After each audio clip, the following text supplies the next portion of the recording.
It was still something that I felt was quite rewarding, something I definitely don't regret doing.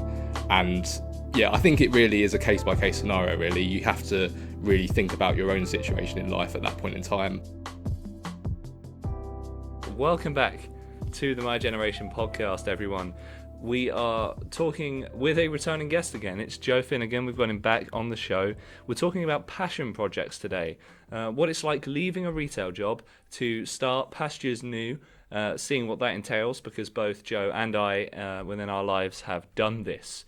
And we wanted to promote your stories, talk about why people do this, and then go deep into detail about both of our unique stories. I started a micro murder mystery company within Canterbury, and I'm joined today, as I said, by returning podcast guest Joe Finnigan, who was on our Halloween special. Welcome back, Joe. Hello, again. You're back. It's been a couple of months now. It has. Well, again, was it 3 months ago or 4 months ago? Yeah, it was episode 22 you were on before. This will be something in the 40s. So it feels like a lifetime ago since we last spoke. But how have you been since podcast episodes? Yeah, it's been busy.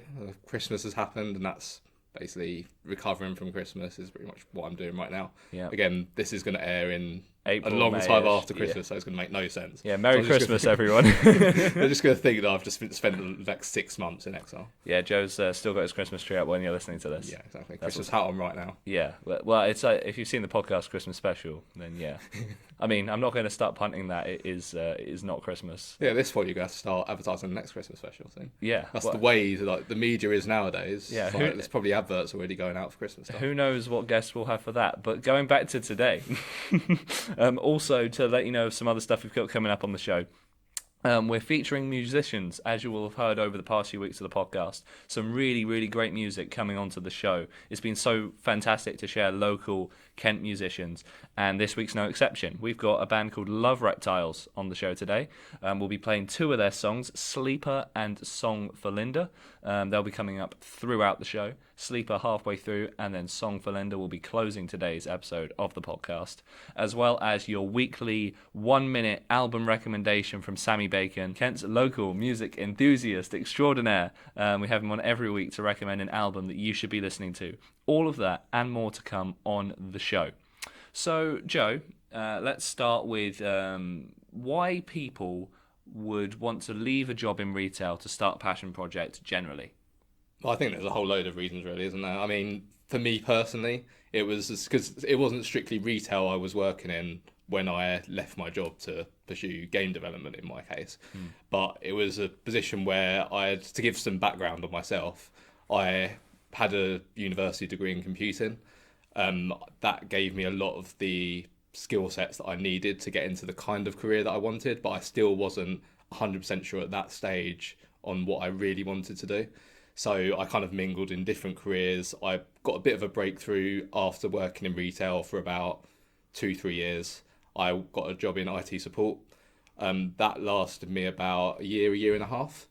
And then from there, I kind of internally progressed within the company I was in. And that moved me more into a sort of a software development type position.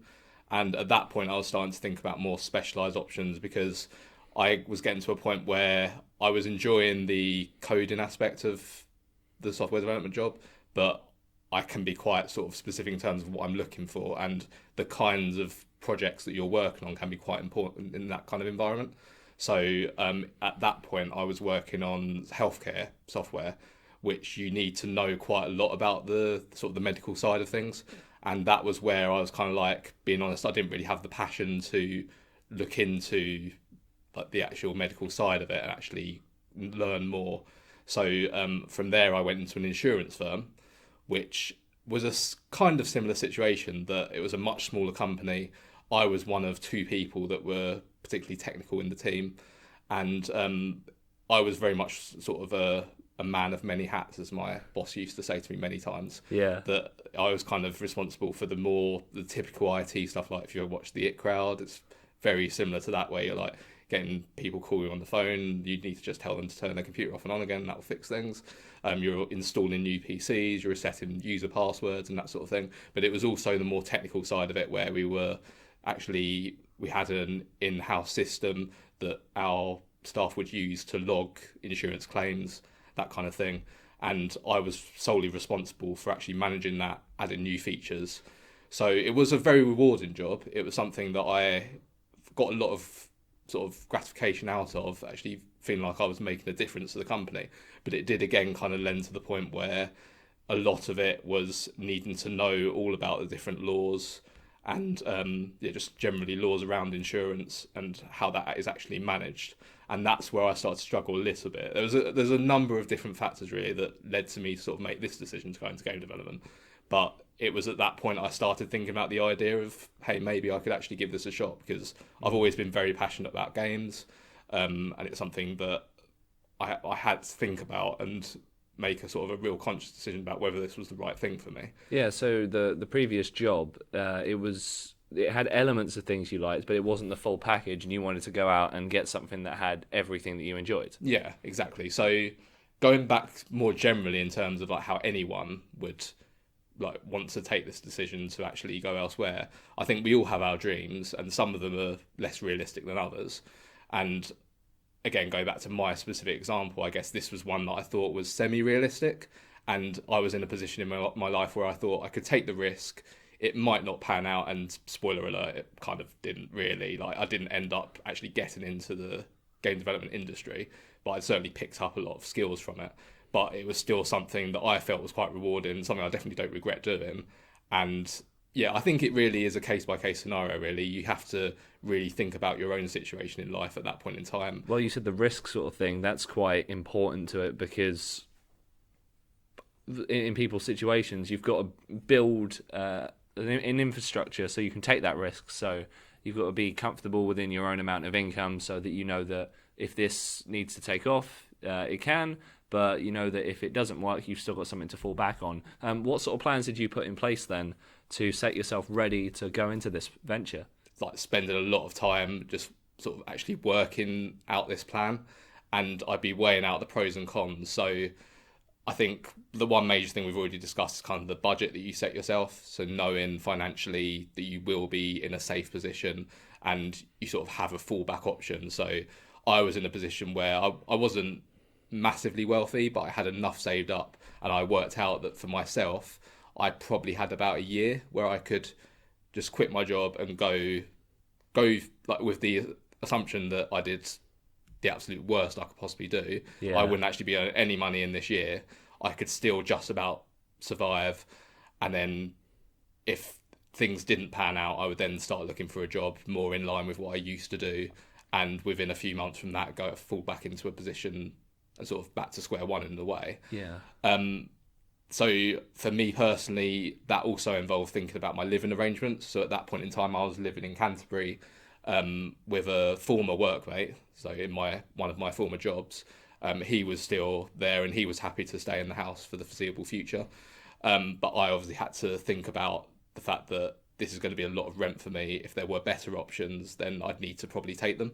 And thankfully, I was offered by my parents to actually stay back there for an indefinite amount of time, just to give this a go. Yeah, and obviously paying a lot less rent than I would living in a sort of a fairly big house in Canterbury. Yeah, and they would understand, and they would be behind you to go out and do this. Yeah, and my mum fully supported what I was doing. I think because obviously with like the older generation with game development specifically, I think in technology in general is something that everyone is kind of getting used to, and it's a very new thing for a lot of people in some ways.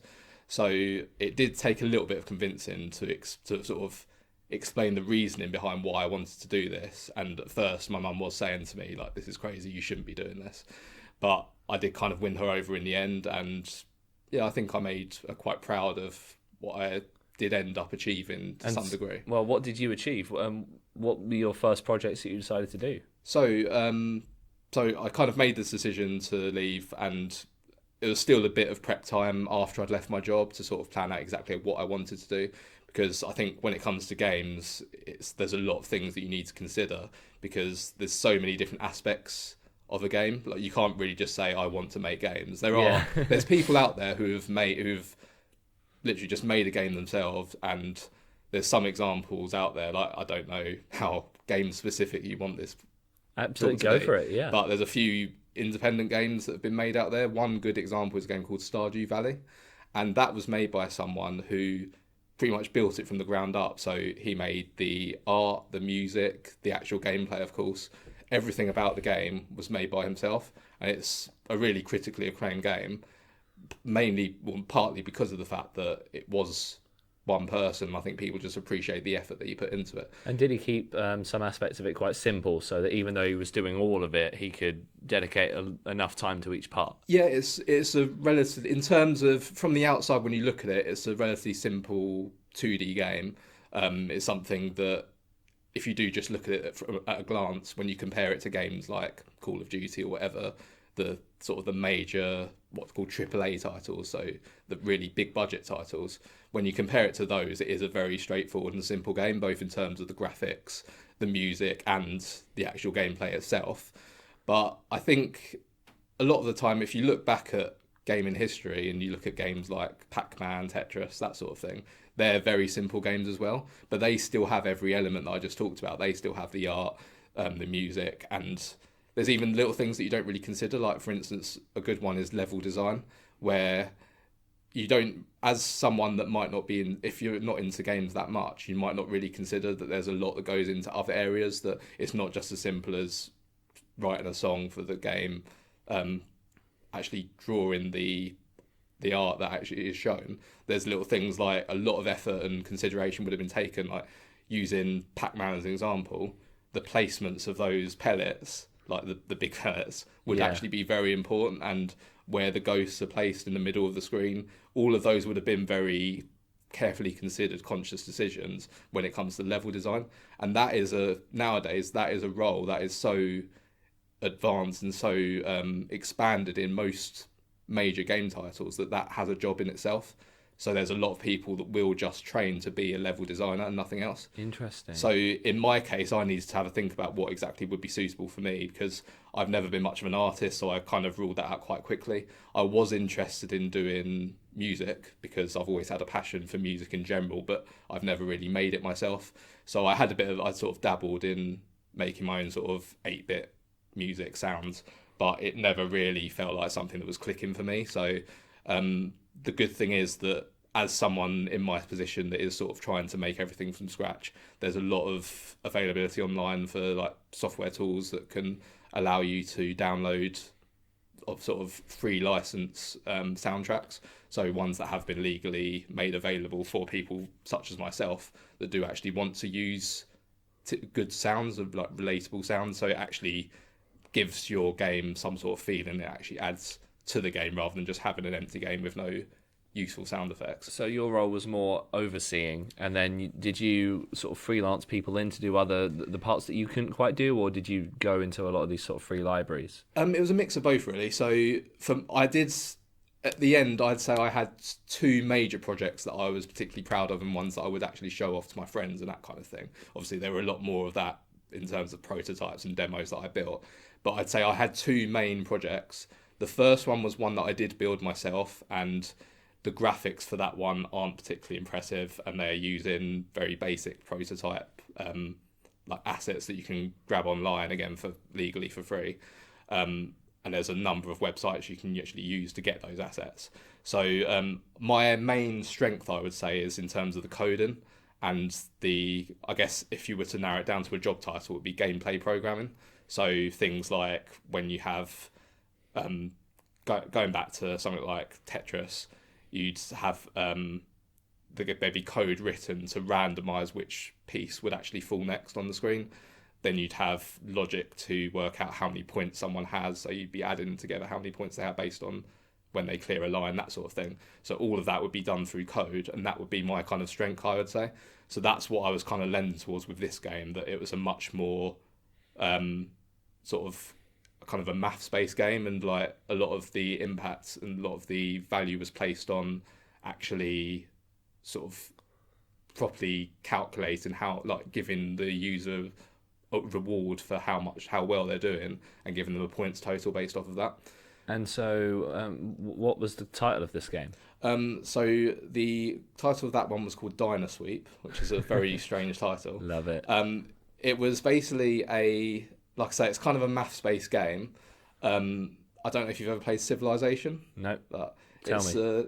It's a hard game to explain. It's basically you're a country, and it's a turn-based game, and you have to sort of navigate around this world map, which is essentially just a grid on a screen. It's quite a simple game, but it's a very popular one, and one that's I think it's just had its 6th game release, so it's a series that's been going on since I was a child. So I remember playing Civilization 2 when I was about 10 years old. So that was my first entry into the sort of the series.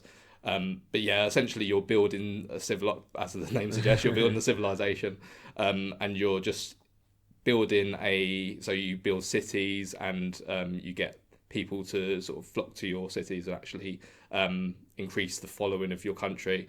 And then there's more political elements of it, so you can meet other countries and you can declare war on them and sort of arrange trade deals, that kind of thing.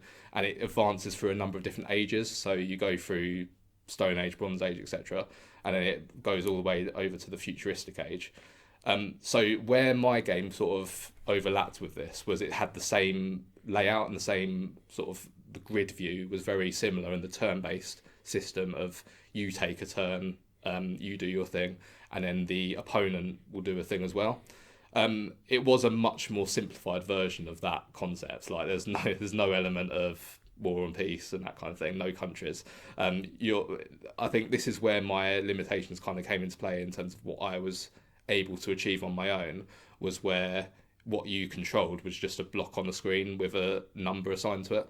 And what you're doing is you have a grid of a number of different numbered blocks, and you're going through those to actually collect points, essentially. But even sort of simple games like that, they can be sort of quite addicting in a way, can't they? Where the simplicity will carry you through. Like a game like Flappy Bird, when that came out, I was growing up right when Flappy Bird was a big thing. So when that game first kicked off, I was completely hooked on it. Everyone was competing with each other to get very high scores, and the game's so simple. You just got to try and fly in through the next tube without hitting it, and you're a little bird that's very pixelated. Do you think that's sort of something that you reflected as sort of or that sort of comes up with these quite simplified games, and why are they sort of so addicting?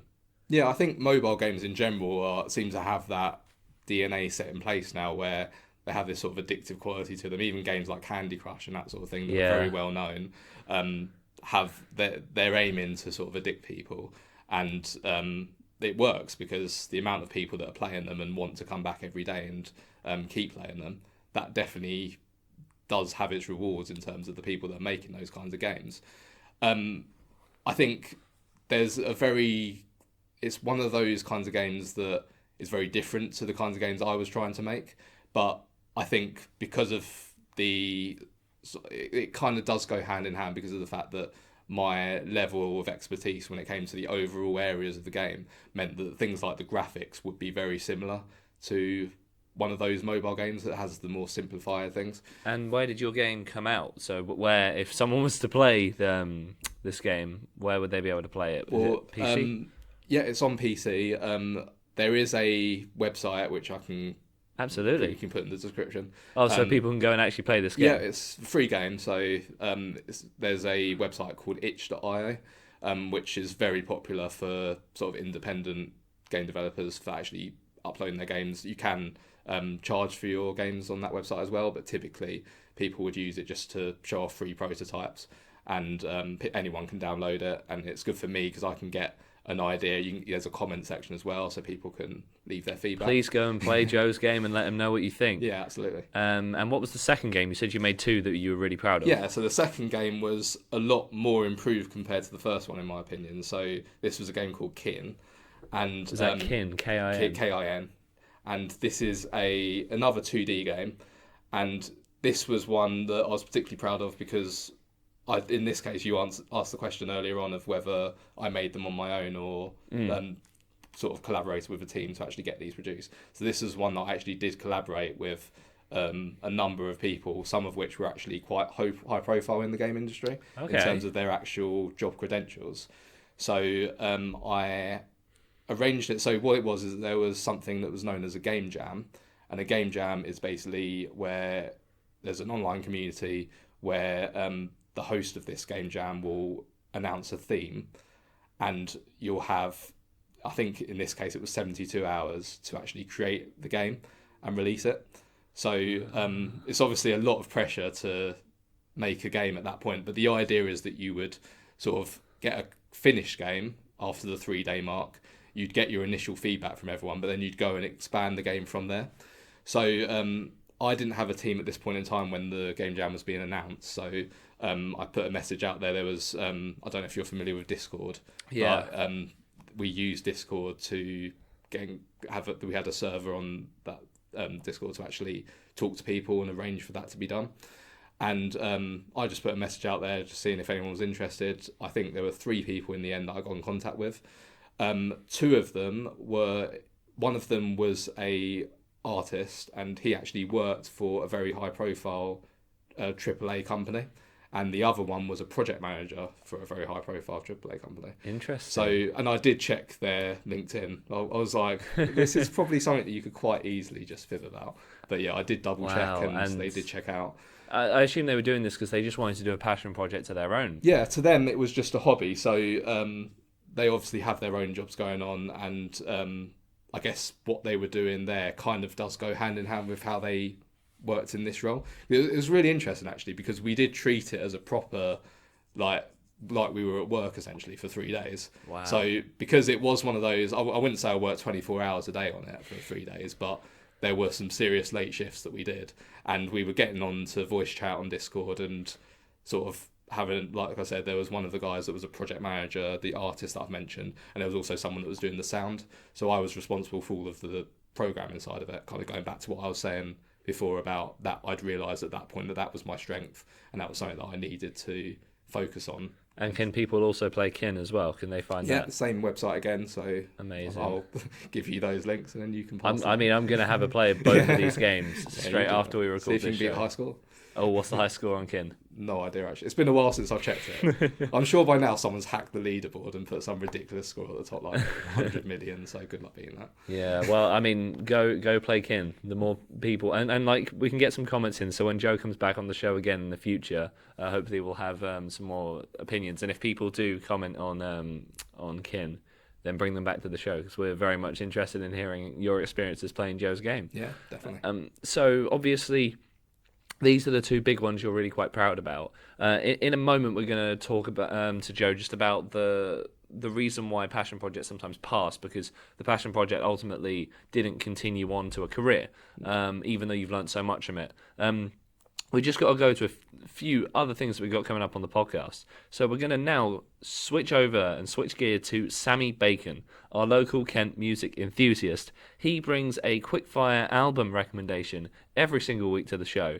And here is what Sammy recommends to all of you to listen to this week. Hi guys, Sammy Bacon here. Hope you're doing well. Here to give you a album recommendation from one of my favourite bands of all time. Radiohead's In Rainbows.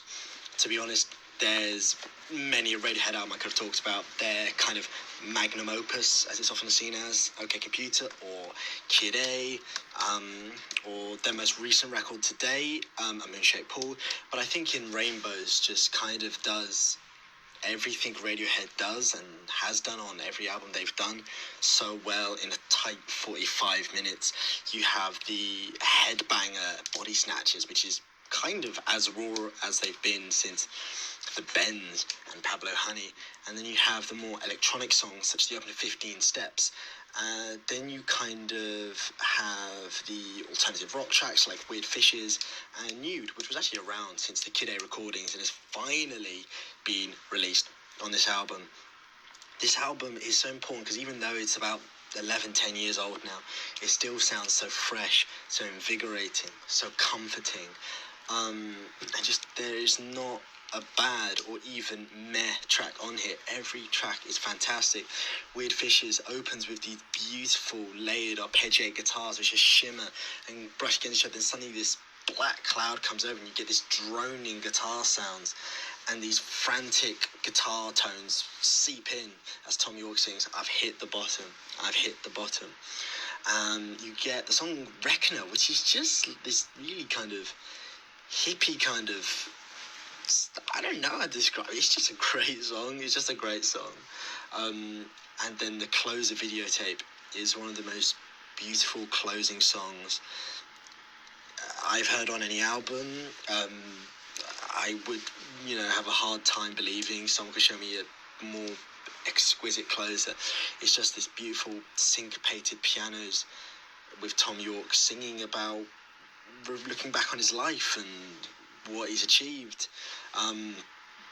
This is just such an important album to me personally, and I hope you listen to it and it becomes an important album to you as well. It's just so beautiful. There's so many aspects of this album that are great. Just give it a listen. See you next time. Thank you very much for that, Sammy. You can tune in with Sammy again every single week on the podcast. He will be giving album recommendations. You've got so much music to listen to. And speaking of music, before we go back to Joe, we've got Love Reptiles. They're a 3-piece rock band from Raynham, Kent. They started in April of 2018, and they're influenced by the Arctic Monkeys and The Cure. They're going to be coming on the programme as well. They're going to be on the My Generation podcast in the near future, talking about their music creation process. But for now, we're going to be playing one of their songs. You can also find links to Love Reptiles in the description, as well as Joe's game. Down there, you can find all of that great stuff, all their website, Facebook. But we're going to be playing Love Reptiles, their song Sleeper. And here it is on the My Generation podcast.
was Sleeper by Love Reptiles.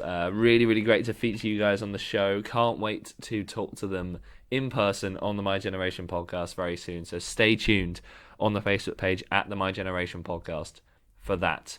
We're going back to Joe. So, Joe, before we get into the sort of tail end of your game design, what were the main things you learned from doing this process? Well, I think my skill set grew massively from doing this. So I think the level of things that I learned, the variety of things, even though it kind of made me realise that I wasn't as strong in some areas than others, I still learned a lot from the things like, actually, audio is a good example, that the amount that you learn from just little things like sound effects that you don't really appreciate in a lot of games. Like, you think of a game like Grand Theft Auto, just little things like footsteps or cars, the sound of a car driving around. If that sound wasn't in the game, then it would really sort of impact your kind of immersion in the game. But that's not something you'd ever consider to begin with when you're thinking like what makes a good game. So it's kind of the little details that I started appreciating a lot more. And so after you made these 2 games, what was the next step for you? Was that when things started to wind down, or were there looks to the future? So I think it was probably about 4 or 5 months in at this point that I was sort of I'd created these games. We got some good feedback. So the game jams, when they finish, they often will have a rating system across the board, so everyone that's made a game will then go around playing other people's games and then give them all a rating on various aspects. So there'll be a rating for the sound, a rating for the gameplay, how fun it is, that kind of thing. And I think out of about 200 entries, we finished around 40th or Nice, 50th. yeah. So I think we were quite happy with that. We felt that was something that was probably appropriate in terms of, it was a fairly simple game in the end.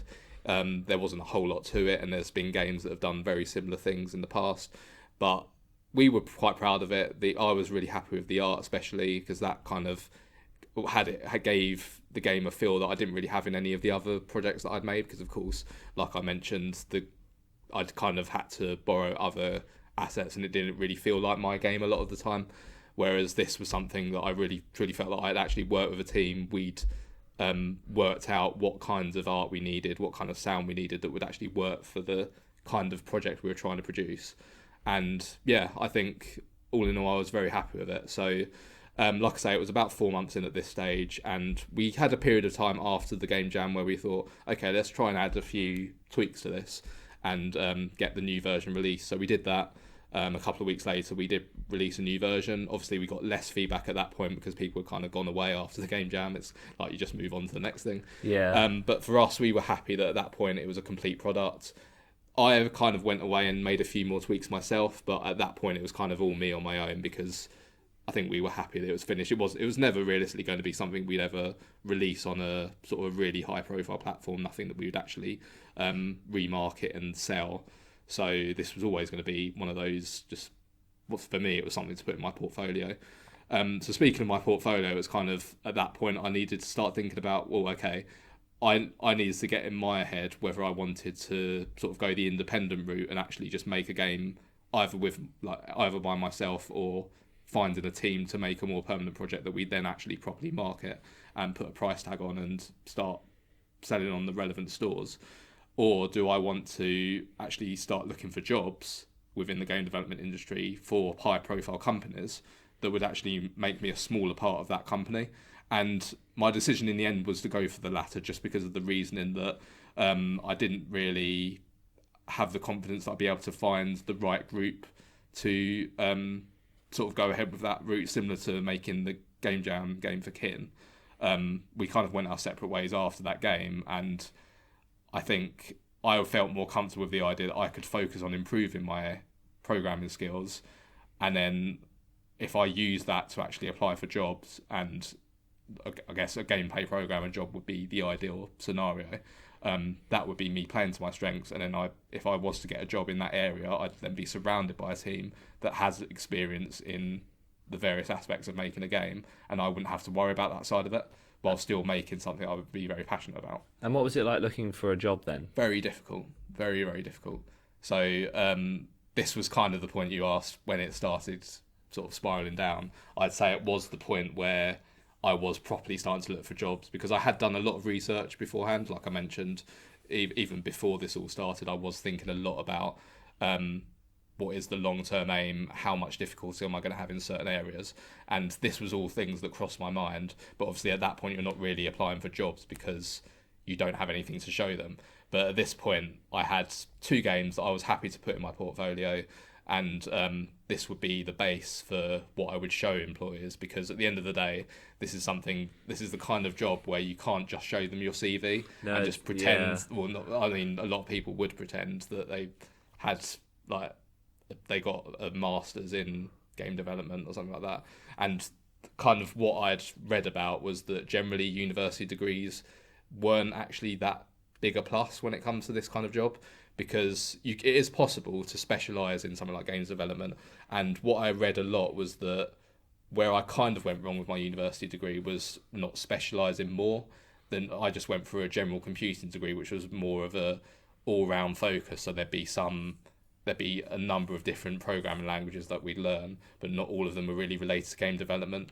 And a lot of it would be on sort of like more the server architecture. But at that point you didn't really know exactly what you wanted to do. So I mean, there are now much more game design specific courses which are sort of coming up and quite new. I know at Canterbury Christchurch there's a pretty good one now, but that's all quite new, and if you don't know what you want to do yet, something like a generic course is good. But I see what you mean about how it affects you later down the line. Yeah, I mean, I did have a bit of a look into degrees and like master's degrees that I could potentially take up, even as a sort of a long-term option to do that in place of the sort of the 6-12 month break that we talked about, like actually focusing on the game development specifically. But from what I read, it generally wasn't something that was advised, because you can typically learn a lot on your own by just going online. There's some... What I did was I went on a website called Udemy, which is quite well known. It's used for... It basically has a load of training courses that you have to purchase. But they have this thing where normally they'll often be showing on sale for like £200 or something like stupid like that, but they'll always have them on offer for about £10. So you kind of just have to wait until they're on sale. And in my opinion, the level of content that some of those courses provide, they're definitely worth the money. So I purchased a couple of those courses and used that as my sort of template for actually learning about game development specifically. I kind of already had the skill set of coding in general, but I needed to associate that and kind of tie that in with the game specific knowledge.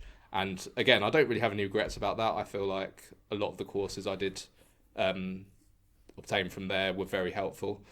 There is obviously some available on YouTube as well, so you can sort of dip into YouTube and there'll be a number of free courses available. I think what's kind of becoming the norm now is people will make free courses available on YouTube, but then they'll also have a Patreon page and they'll expect people to hopefully chip in there, and that's where they get their revenue from. Yeah, so or say like the YouTube course is like a simplified version, and if you want to have like a deeper dive, they might have like a bigger expanded one that's more complex and paid for maybe. Yeah, that's another model. There's a number of different business models. I mean, it's something that I guess you'd only really look into in a lot of detail if you're actually interested in being a content creator. But there's a number of different models, and there's a different number of sort of ways to look at actually learning more. And I took the approach of actually buying these courses as opposed to sort of getting maybe less detail on a free course, or actually getting a degree and learning about things through a lecture. But I think ultimately there's a number of different things to consider there. Yeah. You said you don't regret it.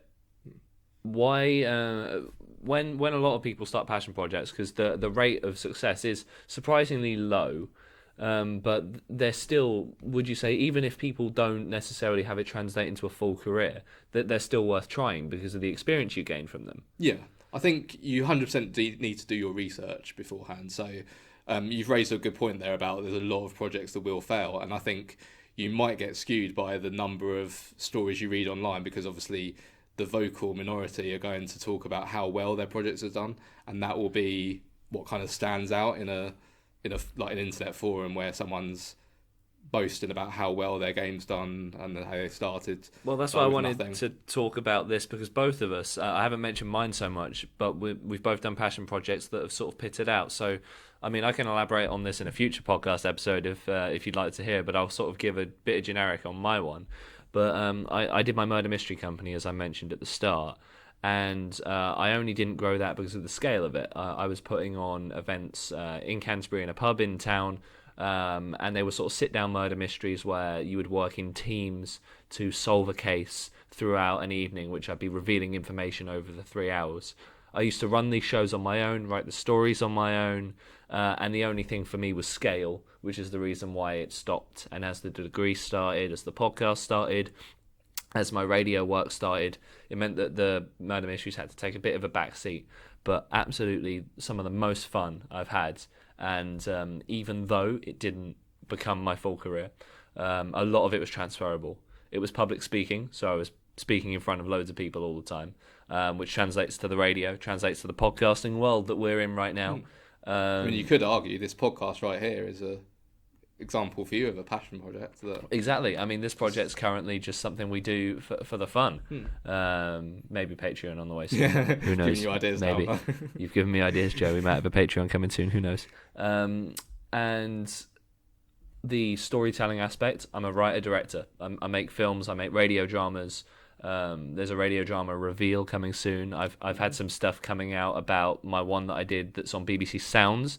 By the time this comes out, it will still be on BBC Sounds. So if you search The Day the Internet Stood Still on BBC Sounds, you can find that. Oh, I have seen that one. You've heard that one, but there's another one down the pipeline. Yeah. To be fair, it's already entering production, so by the time this has come out, it may already be there and available. So check all my relevant social media for that.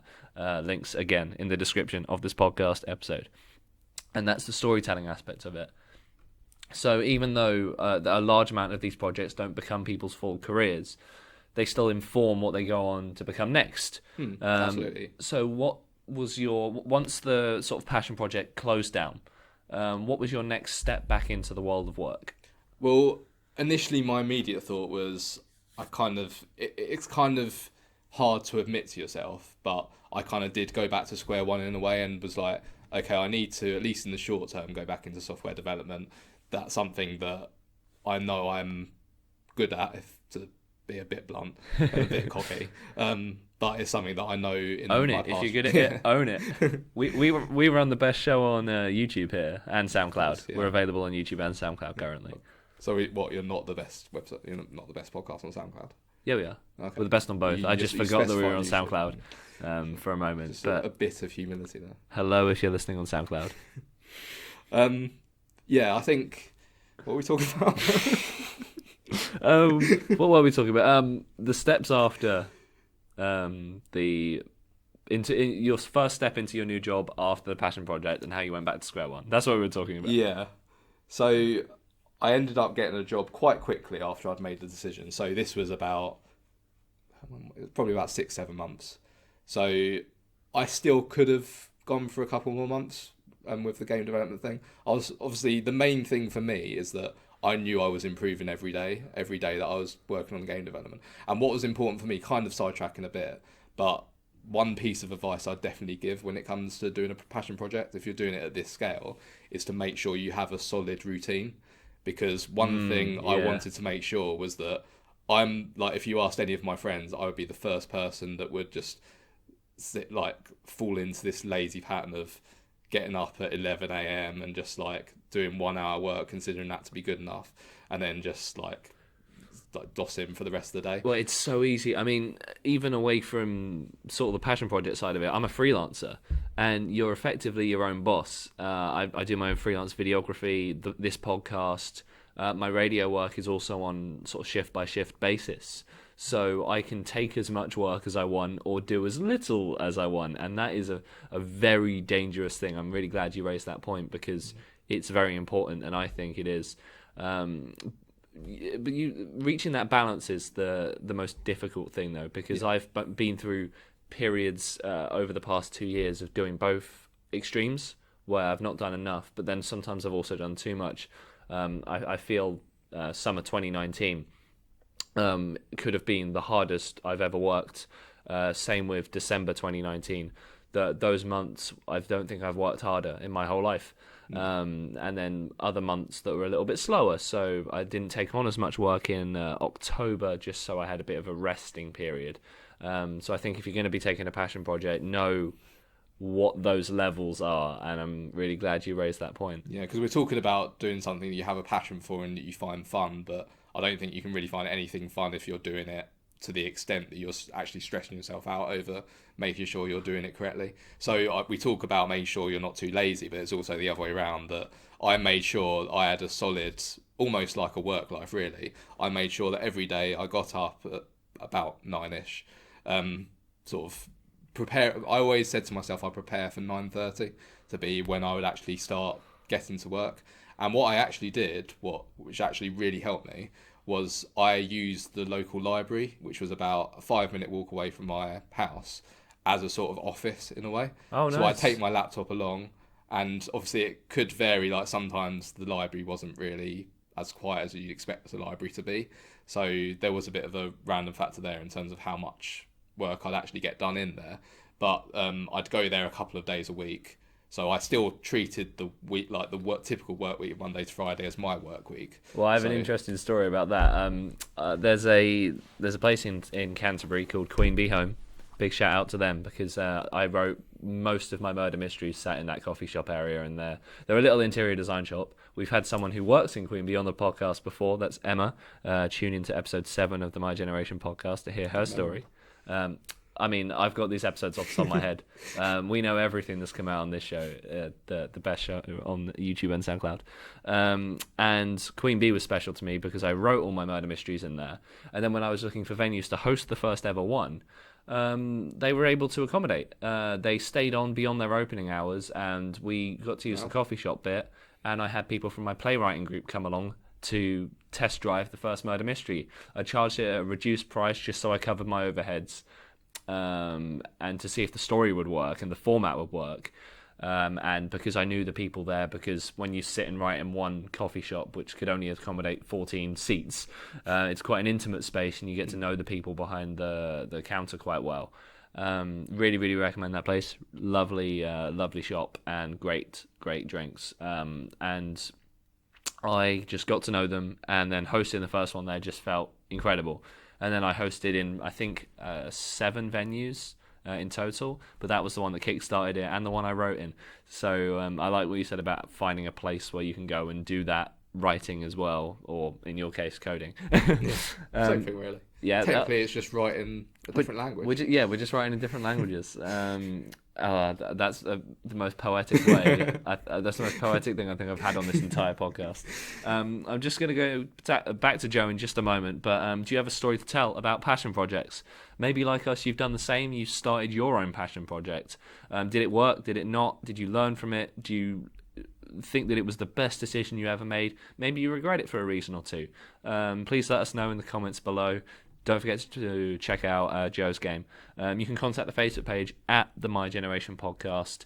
We'll be featuring all your comments and getting them into Joe as well, so please do leave them in the comments below.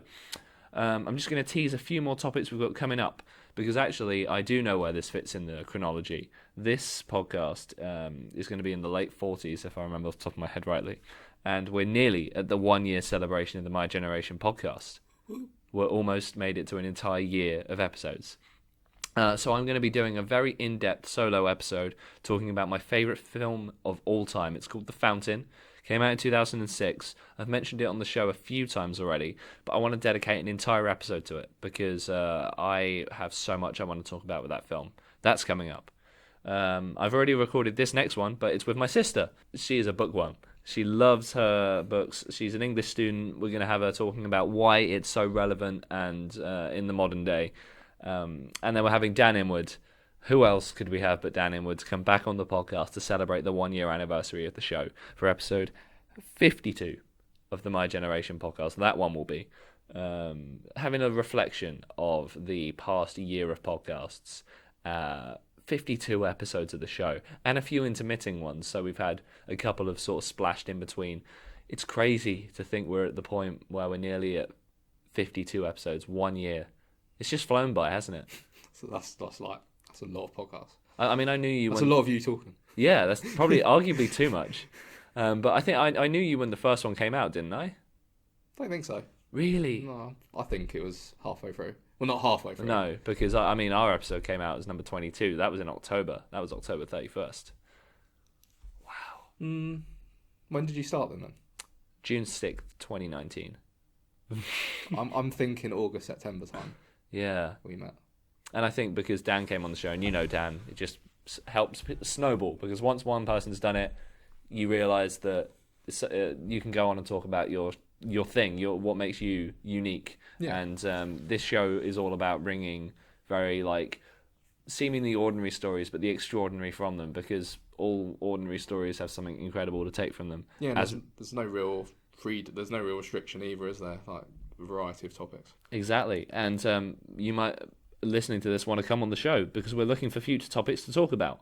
I'm going to talk movies more. So could you talk about your favourite film? I'll be doing it with The Fountain. If you are maybe a student, or is there a classic that you don't think enough people have seen? And if you're between the ages of 18 and 35 and you live in the area of Kent, get in touch with the Facebook page at the My Generation Podcast. All links, again, in the description on both YouTube and SoundCloud. We're just going to wrap up the show now, Joe. The final question I ask to every guest. What do you think you've learned by talking about your passion project on the My Generation Podcast today? I think it kind of makes me appreciate, because that was something that I kind of mentioned about what my friends' perception would be of me actually doing something like this, that they might consider I wouldn't be able to do it. So I'm quite proud of the fact that even though it didn't pan out exactly the way I intended it to, it was something that I was really able to put my mind to for 6 months and actually achieve quite a lot. And it is still something now that I have carried over into even my current job right now. Is something that puts me in quite a high position, sort of, with being able to do the technical work that I'm now capable of. Because it's possible. And so you started off by putting yourself in a financially secure situation, doing some work around your current job so that you could put the initial foundations down, and you went out and you made 2 games, which you can play with the link in the description below.